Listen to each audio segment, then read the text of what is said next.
Hey everyone, and welcome to another episode of the One Trinity Family Podcast. I'm your host, this week's Nerd Herder. It's the last Friday of June, at least as of when we're recording this episode. We're probably ending things off on a quiet note for anything big Pokemon related, aside from the fact that Pokemon Unite got a big news drop last week, but there was some stuff in the anime too, but I'm not going to be discussing that this week for various reasons. So, just that out of the way, let's get things started with the quick ball briefings. And speaking of Pokemon Unite, the network test has started for the game, but only in Japan. Next up, for Pokemon Masters EX, a repeat run of the event, the Start of the Contest, which features Distinct Fair Dawn and Turtwig, is active, and this will run until the 8th of July. And finally, in Pokemon Sword and Shield, a new Max Raid event has started, and this event features Pokemon with tentacles, with the chance of obtaining shiny Grapploct, and this will run until Sunday, 7 p.m. Eastern Daylight Time, so we have until 7 p.m. as of when this episode goes up to get a shiny Grapploct. I already got one, luckily, in Pokemon Shield, and the shiny Grapploct is so freaking good. It's easily one of the best shinies in Sword and Shield by a long shot. It is so good. Alright, let's find the Pokemon Go, because there's quite a bit to talk about with this. Some of it good, some of it pretty bad. Start with the good stuff first, as July's Community Day is going to be featuring the Unopen Fire-type starter Pokemon Tepping. So they're bringing back the starters for another Community Day, which is awesome. I kind of called this in an earlier episode. I'm pretty proud of it, pretty proud of myself. But they made some pretty controversial announcements, and these are just going to be tests, but no one's taking these with a positive vibe. Because starting things off, incense is going back to how it was before the pandemic while still lasting an hour, meaning that it'll be most effective when you're moving. Kind of difficult to use when you're stuck at home like me, so not really a fan of that. So the incense is about to go back to being garbage. Also, more significantly, the distance to all you have to be for near a Pokestop or a gym is being reduced again to how it was before the pandemic, and this is, oh boy, this has caused an immense amount of backlash, and honestly, I think it's deserved, because this is disregarding people with disabilities, and it's also a lot safer to have this increased distance. It just made the game a lot easier to play. Like, I have a gym right nearby my house. Sometimes I can get in range of the gym from my living room, but with these supposed changes, that's not going to be possible, and I have to get closer to the gym just to even spin the stop. And like, the amount of backlash I've been seeing is just insane. And can I just say, as to how much of a mess Pokemon Go has been during the month of June, like, I feel like this is probably one of the worst months of the game to date. Like, they fumbled at the makeup stuff for Galarian Ponyta, so that was pretty bad. And it was pretty quiet, but then they rolled out a big update, and then the game got so buggy. And apparently it got rolled back on the Play Store and the App Store, but I have not done that, because apparently in order to go back to the older version, you have to uninstall and reinstall the game. I'm lazy. And also, it seems like it's being forced. It seems like the new version is being forced anyway, so what's the point? And also, like, the current version just is so much slower. Like, they added a slow fade from, like, running from a Pokemon to go back to the overworld. And you can't tap past your rewards from being in a raid. It's like, why? Why? And on top of that, when you double tap the run button, we're trying to run from a Pokemon, the screen will flash twice. And that creates a problem for people with epilepsy. So it's like, I can't wrap my head around it. Like, I've been playing Pokemon Go since the day it released, so 6th of July 2016, and never have I felt so negative about this game until now. Like, it's so bad. Like, these changes that Niantic is doing and the lack of communication from the company is just unacceptable. Like, it's one of the biggest mobile games that are currently active right now, and Niantic's not really doing a thing to communicate with players. And I don't agree with the changes they're going to be making to, like, the incense and the distance to spin a stop or gym. Like, it's pretty bad. So it's been tough to be excited for this game lately. Like, I'm glad that they're going back to a starter for July's Community Day, but there are a couple of other things that they're doing for the game, particularly with raids. Let me go with the Cerebi because I did not write this down. So, for example, there will be new art and user experience updates, as well as trainer achievements, which will be things to be celebrated at the end of each raid. Okay. And it will be showcasing some data from the raids, such as who delivered which Pokemon delivered the final attack, who dealt the most damage overall, who kept the Pokemon in battle for the longest time, who has the tallest Pokemon in the battle in the lobby. Seems kind of stupid. Who joined the raid from the longest distance. Again, sounds kind of pointless. Whoever's using a Mega Evolved Pokemon during the battle. Okay, I can kind of understand that. Changing your avatar's clothing or pose. That seems kind of stupid. And finally, who used the most amount of charged attacks out of all the people in the lobby. I'm kind of mixed about this. Like, this is kind of unnecessary. I kind of feel the same about the Skybox update for the game. Like, yeah, it's cool that it's kind of getting to give a little more personality in a way, but is it something that we actually need function-wise? Not really. Unless I feel like Niantic should be focusing on squishing the bugs that are plaguing the game right now instead of bringing new features in. Additionally, for the second day of GoFest, every legendary Pokemon that has appeared in the game so far will be returning in raids for the second day of GoFest, and this will be available for all players, regardless if you have bought a ticket or not, I believe. Let me actually go check Cerebi on Twitter to make sure that I did not say anything incorrectly. It always pays to fact check yourself. I know how to talk today. I know. Oh my goodness, it's been a long week. So let me see here. Okay. So according to Cerebi, when Niantic dropped the news about every legendary returning to raids, it says every legendary Pokemon released so far will be in raids for all players. So that is pretty cool.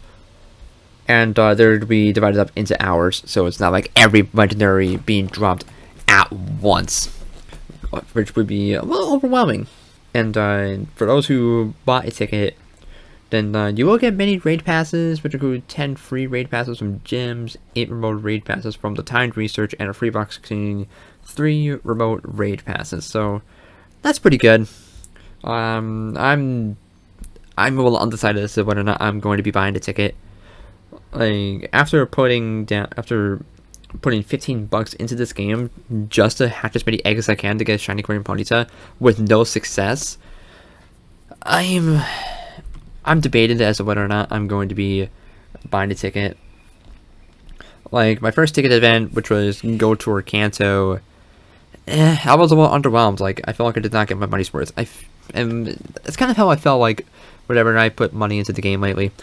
Like, I felt like it's just, like, some of these events have been just cynical cash grabs, and I do not like it. I get that the game has to make money, but the game made over at least $1 billion last year. Like, they're thinking more about making money than making things convenient for the player. That's how I feel about it. Like, I just, with stuff like the distance for gyms and stops being reduced, I already don't feel safe enough to go out to play Pokemon Go right now, especially since we're still in the middle of a pandemic. Hopefully I'll get my vaccine soon, and if you're not vaccinated yet, I recommend you do so too.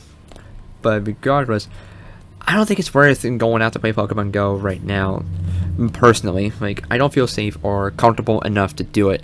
And the fact that Niantic is kind of alienating those kind of players, or people who just live in rural areas in general, which includes people like me, that's just a huge kick in the face. Like, I don't agree with any of it. I do not agree with any of it. I needed to get this off my chest because it's been building up in me for a while, and I needed to rant about it. So let's move on from Pokemon Go before I just say anything worse. As a new set for the TCG for Pokemon's 25th anniversary was announced, and this will be called Celebrations. Okay. And it's set to be wow. And it's set to be released on, the releases will be releases will be starting on the 8th of October over 9 different products. And this set will include over 45 different cards, which will include a subset of 25 remakes of classic cards, 4 Pokemon V and 2 Pokemon V Max cards, which includes some old mechanics returning, such as Dark Pokemon, Delta Species, Pokemon C, Pokemon Star, White Pokemon, Bubble X Pokemon, Pokemon Prime, and what have you. And some of the remake cards will include base set Charizard, Umbreon Star, I believe that's shiny. I'm just reading off of what Cerebi has, and Tapu Lele GX. So that's pretty cool. I really do like that. And moving on from the TCG, with Summer Solstice officially past us, that pretty much marks the halfway point for 2021, even though June is not even over yet, although it will be very soon. How fast time has flew. So, with all that said, there have been some... I wanted to talk about what games that either released this year or we started playing this year have we been enjoying the most, and what games are we looking forward to playing the most, at least for the upcoming ones that have yet to be released this year. So, for me, I mean, today, as of when I'm recording this, is actually the release date for Mario Golf Super Rush. I got my copy in earlier today, but I have actually to start it. That's just another game to add to my backlog, which is kind of funny because I still have yet to finish my new Pokemon Snap Let's Play. I really should finish that.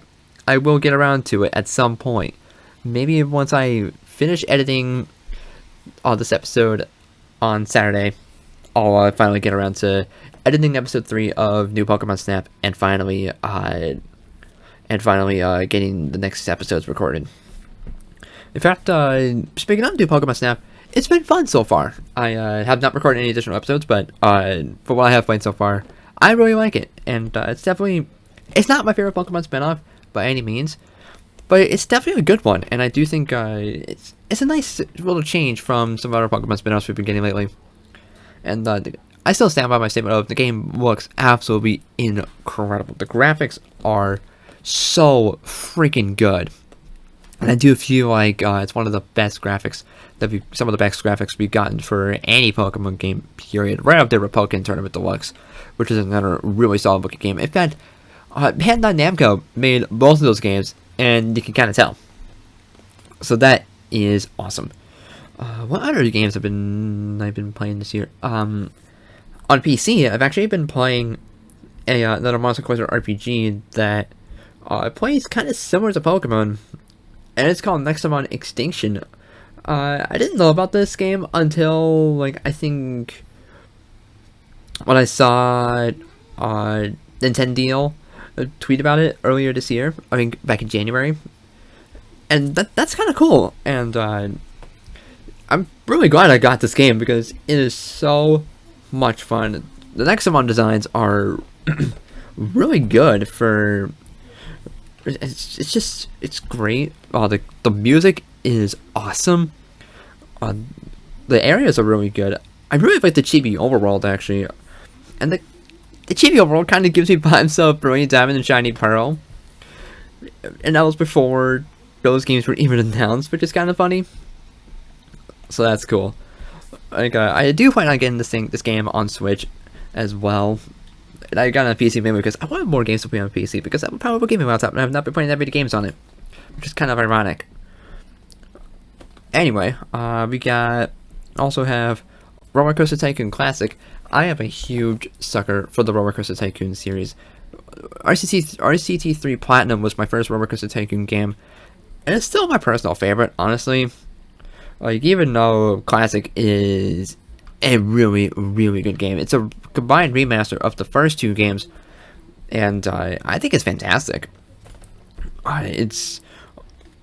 What's more there that has to be said about Roller Coaster Tycoon? If you've seen or played it, then you know what it's like. But like, it took me a while to warm up to the game though, because I've been so used to the 3D graphics of Roller Coaster Tycoon 3, and I never grew up with the first two games. So seeing this this kind of pixel art style for the first two games, it took a while for me to get used to it. But it's really one of those games where you gotta play it a lot in order to really appreciate it. And I was like, yeah, this is fun. This is definitely a fun game. And I was just messing around with the ride designer, and I thought, oh, okay, this is fun. But once I started making my own park and actually getting used to the game, I really like it. I don't prefer it over our Roller Coaster Tycoon 3 Complete Edition, but it's still really, really good. Like, if you're a fan of the classic Roller Coaster Tycoon games, then I'd say RCT Classic might be the way to go, but there's also Open Roller Coaster Tycoon 2, which is an open source version of RCT 2, and I heard many good things about that game too. But I think I'll still prefer Classic anyway, because I actually want to put some time into this. Plus, it's got the classic scenarios from the original Roller Coaster Tycoon in addition to Roller Coaster Tycoon 2. So that's neat. And lastly, for games I've been playing a lot lately, Spirit of the North. This game, my god, it's short, but it is so freaking sweet. I absolutely love this game. It has you take control of a fox, and let me go find the store page on Steam, because this game is freaking gorgeous. It's pretty much a third-person adventure game where you take control of a fox and travel through the mysterious landscapes of Iceland, and it has no dialogue. It has no dialogue at all. Everything is visual, and it still managed to tell a pretty decent story. And I beat it in almost one session. Like, it's really short, but my god, absolutely beautiful. It's such a great looking game, and it's on sale on Switch right now. So I'd say definitely play it on Switch. I'm not sure about the other platforms, like PS4. But I'm not sure if it's on sale on PC either, because I already have it on PC, obviously. But it's so freaking beautiful. It almost made me cry at the end. I just can't get enough of it. I'm definitely gonna put in the effort to 100% it at some point. It's really, really fun. Then, in terms of Pokemon fan games that I've been playing lately, Callum, Hoodie, and I actually played through Pokemon Bushido a couple months ago. That was pretty fun. It offered a bit of a challenge that I thought was okay, but it did start to get a little ridiculous, especially toward the end. But it's really well made. It's not terribly long, but it brought back the Shadow Pokemon of Coliseum and XD, and it looks like it plays just like those in terms of how you get the Shadow Pokemon. So That's pretty cool. The sprites in that game also are really good. The soundtrack is great. And like it takes some of the songs from Pokemon Conquest, and that's another well-respected Pokemon game. I still need to play Conquest. I haven't done so. I have a copy. I need to play it. Because I've heard nothing but great things about Pokemon Conquest. So maybe I'll get it. So maybe I'll, who knows? Maybe I'll do a video on it someday. If I ever get a capture card. Well, I think it's on Wii U Virtual Console. Let me go look that up. No, Pokemon Conquest is not on the Wii U Virtual Console. That is interesting. That is really interesting. That's kind of unfortunate because I heard Pokemon Conquest is a pretty difficult game to get a hold of. Let me go search on eBay and see how much Pokemon Conquest typically goes for. Varies wildly from like $20 all the way up to $100 complete in box. Like it's pretty. I think the average is probably around the $40 to $60. Like I've seen some over over 100. Like there's one offering that has it going. It's one sealed copy that goes for $220 on eBay. That is expensive, and we'll get to Pokemon prices in a bit. Definitely got a little rant about that. $323 for a sealed copy of Pokemon Conquest. That is not wow. This is absurd. And that's a North American copy. Because I see a Japanese copy and it's going for only $31. That is ridiculous. Absolutely ridiculous. But at least there's some pretty decent looking Pokemon games on the Wii U Virtual Console. All the Pokemon Ranger games are on there. Great games. Go play them. I need to play through Shadows of Almia. I have an actual copy, but I never finished it. I should get around to doing that. There's also Pokemon Mystery Dungeon, Red and Blue Rescue Team on Wii U. I'd say play the remake over the originals, but if you want to play the originals, I'd say the Wii U Virtual Console is definitely the way to go. Although, there are reasons to go for physical copies, of course, playing on the original hardware. But me personally, I think I'd rather go for an official re-release, but let's not get ahead of myself here. But anyway, other Pokemon fan games I've been playing. We also, Honey Calvin and I also did Pokemon Sunday version. It was alright. The plot was kind of non-existent. Like, it took a really long time for it to build up, but I'd say it's a pretty alright game. Although it starts to have some ridiculousness, especially in the middle and toward the end of the game. Well, I'd say it is probably worth your time. But it's definitely not as high quality of a game as, say, Bushido or even Solar White and Motor Dark. And we have been playing Solar White and Motor Dark as well. Speaking of, this is my second time through the game, and I still love it.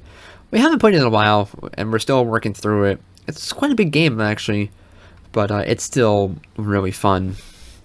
Let's see. Any ROM hacks? No. I have not played through any ROM hacks lately, because I haven't finished any.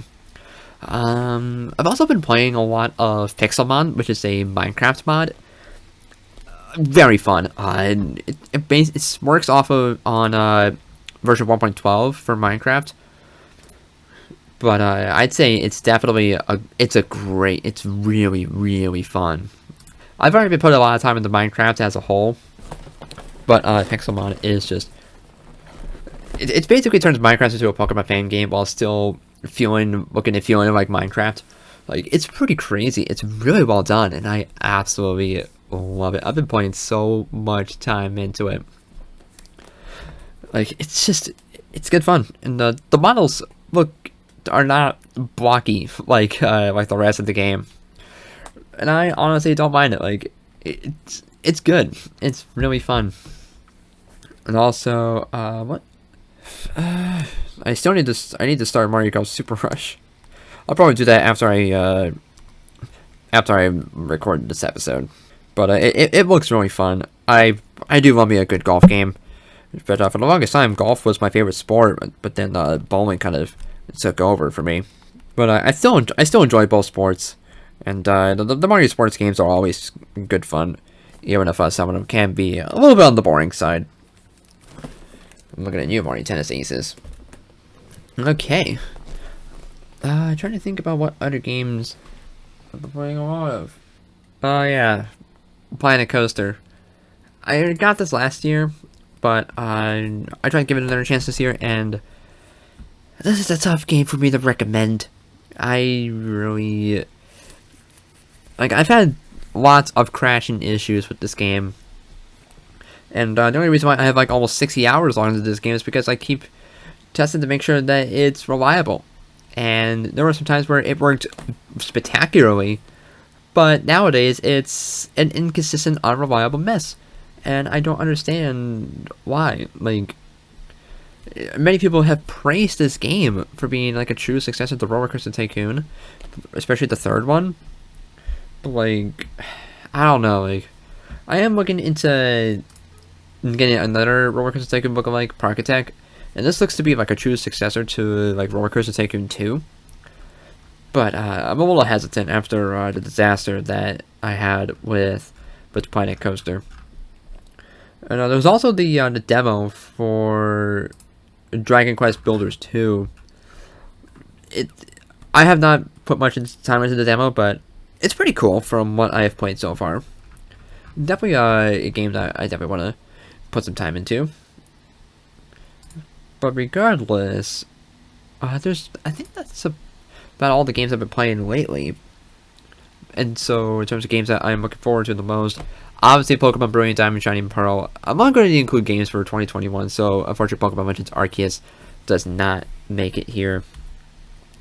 But there's also Super Monkey Ball Banana Mania. I am unironically hyped for that game a lot. It's like as much as I love Super Monkey Ball 2, that game made me rage a little bit. Like some parts of that game can actually be pretty brutal, and I imagine that Banana Mania is going to be no exception. But the game looks great, and it's definitely the kind of Monkey Ball that the series. It's the kind of entry that Monkey Ball really needed. But this thing is really going above and beyond to make this version actually really good. And then they showed screenshots of the classic models that you can apply to the characters, and they even made classic models for Yan Yan and Doctor, which is awesome. Like, as I imagine, it does not change the graphics of the game to the GameCube style. It's just the character models that get changed, but that's just so cool.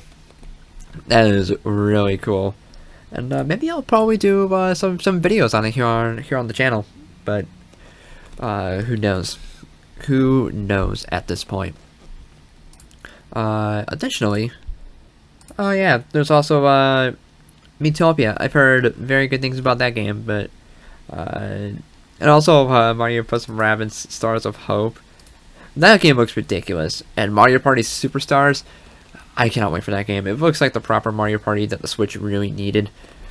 Like, Super Mario Party was fine, but it was a good reform for the series, but I don't really care about it that much anymore. Like, to me, after, like, it should have gotten the online support right from the get-go. So that kind of stings. But, like, Superstars looks great. It looks really fun. And I'm still really glad that we're not just using a single Joy-Con like we did with Super Mario Party. That was just ridiculous, and I did not like that. WarioWare Get It Together, that looks goofy in the best way possible. I might check that out if there's a demo. I've also been getting back into Among Us. Some might call it a dead game, but I still honestly adore it.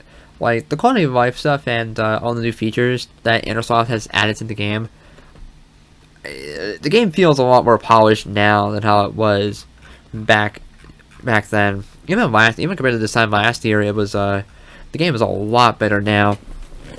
And honestly, I really want to get back into this game with my friends. It's really fun. I forgot just how fun this game is. But of course, I'm gonna have to gather a large group of friends to really enjoy myself, because trying to do all my matches with randos, it can only go so far. It can only go so far. But from what I have played with the latest update, it's been good. It's been really good. I also have a couple of VR games on my Oculus Quest 2, and I think my favorite right now is it's probably Super Hot, which is it's kind of like a first-person puzzler where time only moves when you move. It's really fast, really intense, and also pretty hard, but it is so much fun. Like, it's pretty addictive because you're trying to figure out how to kill all the enemies in the room, and it's really cool and kind of scary at times, but because you don't know what's happening next, which creates a level of suspense. But it's really good. It gets tiring after a while, and this thing can be kind of held true for my favorite rhythm game, Beat Saber. That game is so freaking fun. I'm usually not a fan of rhythm games because I suck at them, but Beat Saber it's been a blast. I absolutely love it. And after one day, Kira and I were hanging out, and we got to try it together, and that kind of made her want to get one herself too. And she's been putting a lot more time into Beat Saber than I have, and apparently she's been getting better at it than me. So I got some catching up to do. Like, it's great fun. I'd highly recommend it if you do have any kind of VR headset, whether it be Oculus Quest or even a Valve Index. And also, speaking of Kira, as of when we're recording this episode, tomorrow is Kira's birthday. So I hope. So I just wanted to take a quick moment to wish Kira a very happy birthday. Hopefully things will go well for you, and hope you're resting up well. Anyway, let's move on from that topic and get back to more Pokemon stuff, because that's kind of what this podcast is all about, wouldn't you say? So anyway, the next topic that I have written down is if we had the chance to design our own Pokemon, what would it be? And I actually have a really easy pick for this one, because I actually have it written down somewhere in my Google Drive. I need to go find it. Here we go. Yes. Here we go. Wait. Oh wait. Yeah. Here we go. Aha. Found it. All right. So the Pokemon that I would design would be one based off of the marble fox, which is a species of fox that's mostly found up north in Canada. And it looks very similar to, mostly similar to an Arctic fox. They are so freaking cute, by the way. And also, I just love foxes. They are adorable. They are my favorite animal. Enough said. But anyway, so the Pokemon Arctic fox Pokemon, and I would give the name Marbella. And I actually have a whole like a text entry written down for it on another document that I have for my Pokemon fanfiction. And I have it classified as the Snow Fox Pokemon. And it's an Ice Rock type. And in the entry goes, quote, based on the Canadian Marble Fox, they mainly travel in groups when traveling in climates greater than freezing to keep each other cool. When the environment around it is too warm, it will start generating its own cold by absorbing the warmth and emanating the cold. These Pokemon have incredibly strong teeth, allowing it to chew through almost anything, from its prey to actual rocks, which hints to the fact that it can have strong jaw for its ability, and it could also have Moxie for its ability as well. And I did give Marbella an evolution. Not sure how it would evolve, probably by level up. And I decided to name it Lagopolar. And it's also a Snow Fox Pokemon, Ice Rock type. And it's based on, again, the Marble Fox. Quick note here, I actually forgot to mention that when Marbella evolves into Lagapolar, it gets 2 tails as opposed to 1. And its next entry goes, quote, its bright white fur allows it to camouflage with the snow and hunt down its prey easily. The fur is also very thick during the cold months, which not only allows it to adapt to the extreme cold, but also provide some warmth to its trainer.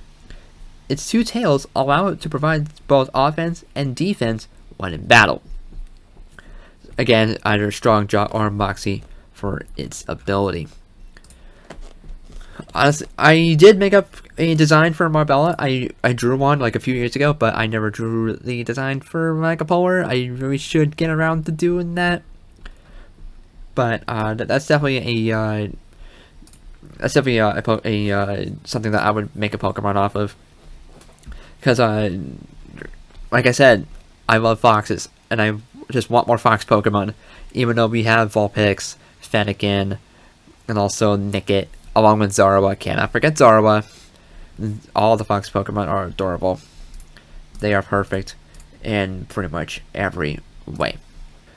Alright, and moving on.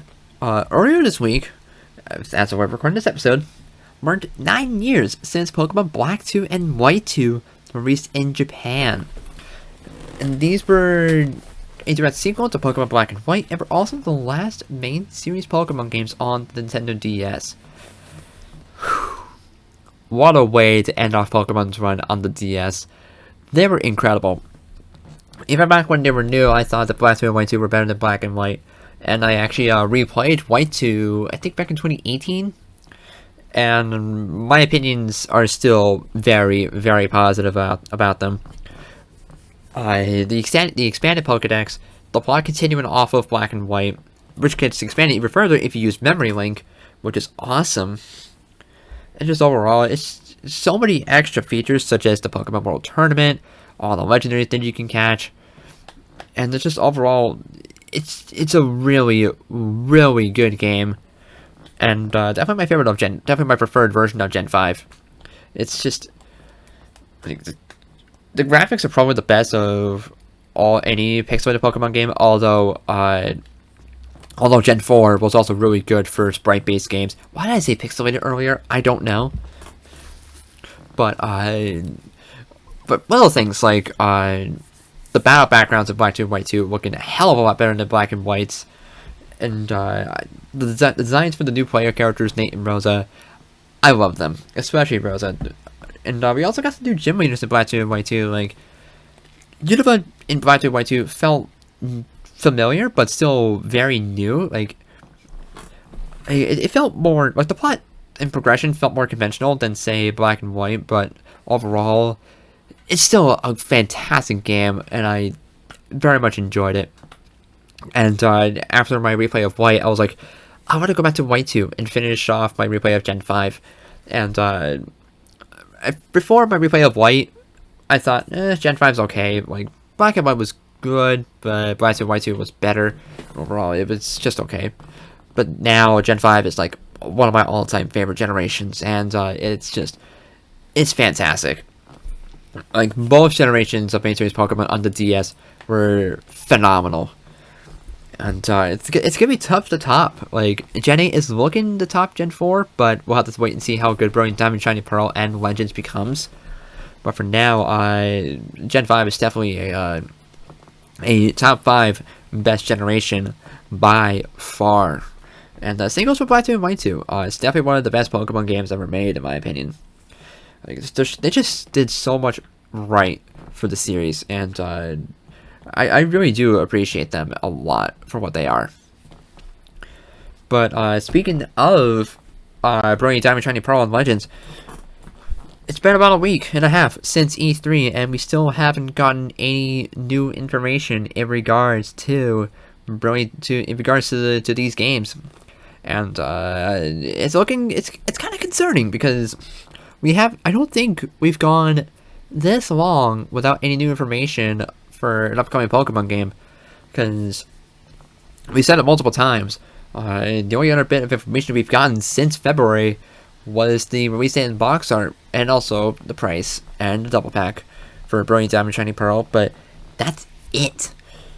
The only other thing of note is the Japanese listings for the game for Brilliant Diamond Shiny Pearl on the Nintendo eShop were updated slightly, but like I don't know if that's on the English version. No, I'm not gonna check right now.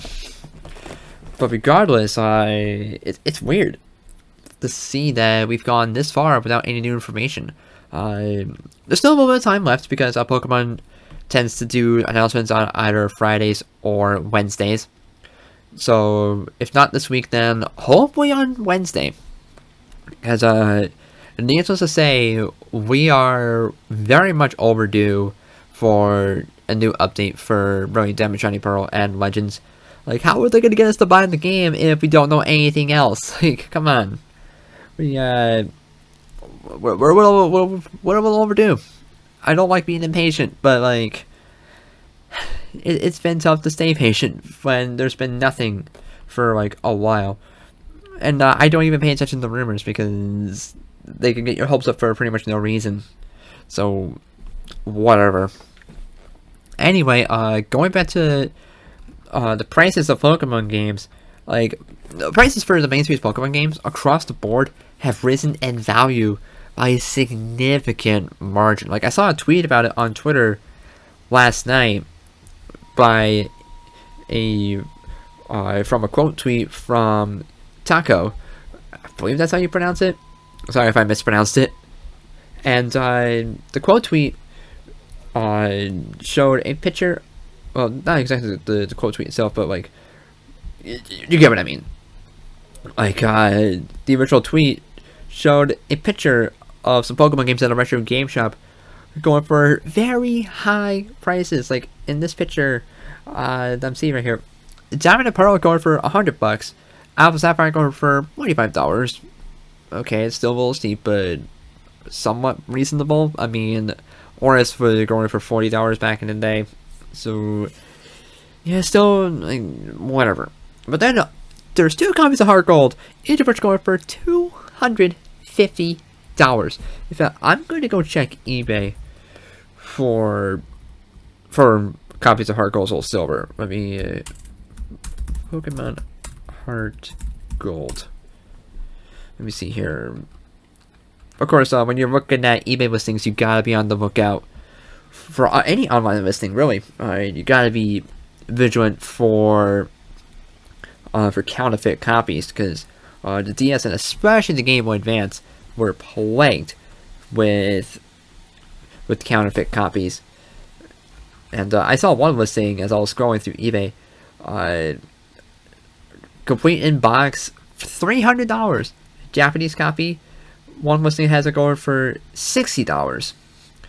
Just the crunchers alone, $67. Just the box alone, nothing else, no case, no Pokewalker, nothing else, $60. An acrylic case, $15. Okay, like loose cartridge, $18. That's kind of sketchy.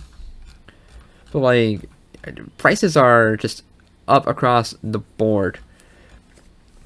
Like, I don't understand why Pokemon games are becoming so expensive. And it's not just the DS games. Like I said, the Game Boy Advance games are also rising in price. Let me go check out Pokemon Ruby. See what prices. See one listing that has a lot of counterfeit copies. Omega Ruby. Yeah, that's a remake. It's the remake. Loose copy for $75. One copy going for $150. One listing going for $85. Like, they're like, overall, it has risen in cost significantly, no matter which game you're looking at, especially the Game Boy and especially the Game Boy and DS games. Let me go check out Pokemon Crystal. Same story. Like, at least more than $50 is the average, if not more. Like, I got a copy of Crystal like a couple years ago for like $30. Like, I'm pretty sure that's how much the game actually went for back in the day. But like nowadays, they're going for much more than that. And I get that Pokemon is insanely popular and all that jazz. Like, there's not a single game that really that flopped by a significant margin, but like, it's concerning. And also, in regards to that, like, it's been so difficult to try and find an authentic copy of an old Pokemon game, whether it be Heart Gold, Soul Silver, or Diamond and Pearl, or what have you. Hopefully, Brilliant Diamond Shiny Pearl will affect that value, which will cause the prices of those games of the originals to come down online. But who knows? Maybe it'll do the opposite because more people are probably going to be want to play the remakes, and so not as many people are going to be buying those games. But who knows? Who knows at this point? But like, and going back to that quote tweet, actually, let me go back here.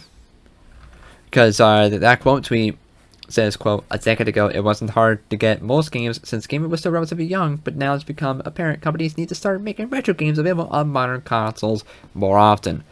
I very much agree with that sentiment. Because I was thinking about this earlier today before I even started writing my notes for this episode. And I was like, oh god, like, I was thinking about when the rumors of a Pokemon collection were just happening for the Switch back in September, when those were that surfaced.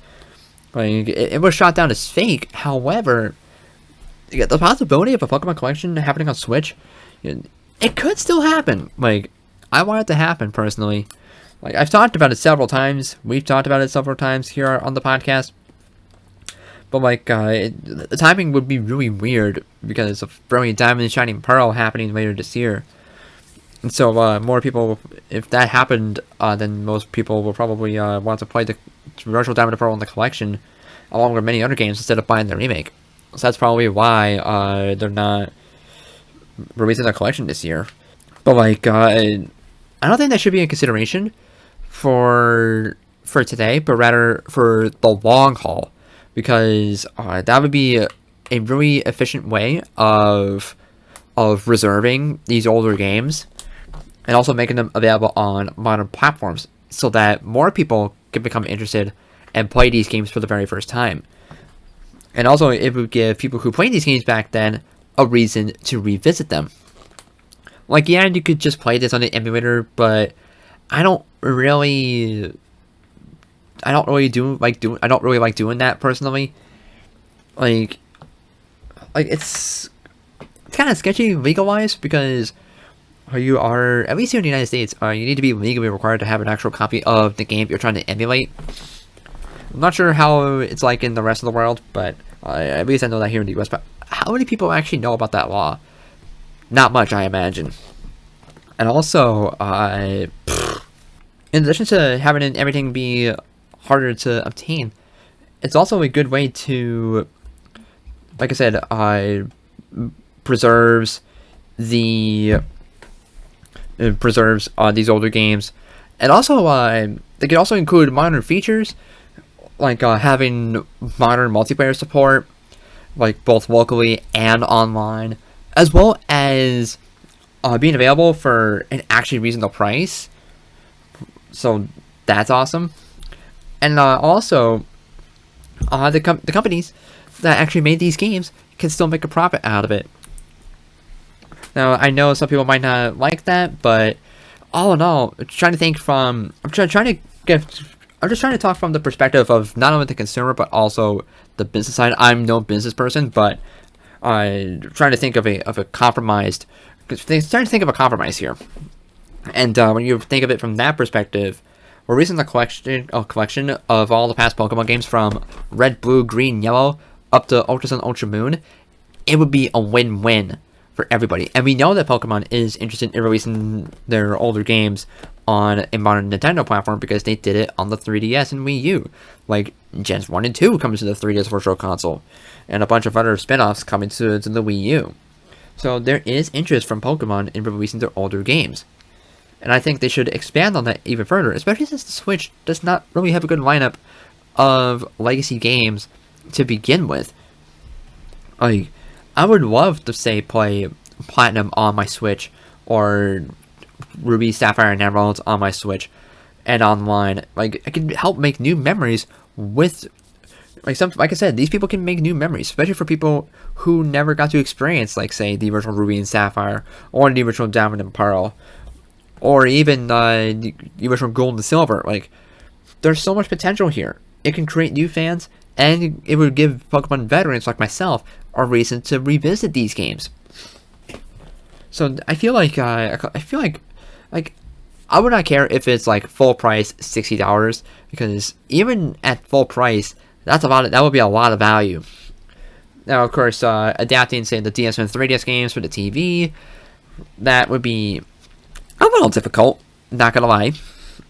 But like, I feel like Nintendo will probably release some kind of controller attachment to accommodate that little roadblock. But overall, I think really the best way to combat these increasing prices of older Pokemon games is to release a collection, because it would be available on the Switch at a reasonable price. You get multiple games in one package, and the Switch can not only get more legacy games on the platform, but also the Switch can easily become the ultimate Pokemon machine just with the snap of a finger. And I really do think the Pokemon Company really should take a shot at that opportunity, because it's right there, and I really do want it to happen, whether it be this year or next year. Like I said, I talked about collections several times, and I kind of ranted about it already, but like, I'm very fortunate to have collected these games when they were new, at least from the DS onward, because I did get all the Game Boy stuff used, but that was like back in 2005, 2006. So like, that was when the series was kind of at a low point before Diamond and Pearl.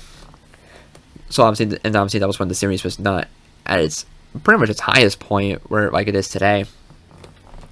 Like, I want to be able to experience these older games on a newer system. Like, it would just make so much sense, not only from, like I said, from a business perspective, but also a consumer perspective. Because you got these businesses reserving these older games, and consumers actually being able to play those games legitimately on actual hardware through an official re-release with an actual controller and all that jazz. It makes so much sense from so many angles. It's a win-win. I'm starting to sound like a broken record. Like, I'm not sure how likely it is to happen though. Like, the chance is there. Like, with that, even though that rumor was shot back in September, was shot down as fake, it does give me some form of hope that it might happen at some point. Like, I feel like doing it this year would just make so much sense because it's the 25th anniversary. But like we said already, if it were to happen, then we probably would have heard about it already, and it would probably have some kind of negative effect on the sales of Brilliant Diamond and Shining Pearl. But like, and they would have to, and the Pokemon Company would have to work extra hard to get people to not only buy the collection, but also BDSP. I don't know, like, it's tough to say as to whether or not I wanted this year or next year. I think next year would be more likely, because then you don't have to worry about a remake and a collection happening in the same year. Like, like I said, I really want these games to be reserved in some way. Like, they did it on the 3DS with Gens 1 and 2. I feel like they should continue that with not only Gens 1 and 2, but also everything else. Up to Ultra Sun and Ultra Moon. You don't need to include the Switch games because those are still readily available. But also, like, just imagine having this collection with all the other Switch Pokemon games downloaded on the one system. Like, that would be perfect in my eyes, but it's just not gonna happen. At least not yet. At least not yet. It is unfortunate, but like, I want to see this collection. I need to stop ranting, because like I said, I'm sounding like a broken record. So I might as well now, before we close for this week, I know it's a very short episode, but it's just me this week.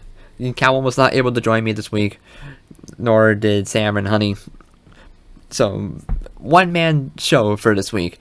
But anyway, here's a bit of a fun fact. Did you know that Sonic from Sonic X and Simon share the same English voice actor? Yeah. It is. They do. And that very person is, of course, Jason Griffith. Which is awesome. I actually didn't know that he voiced Simon in the black and white English dub.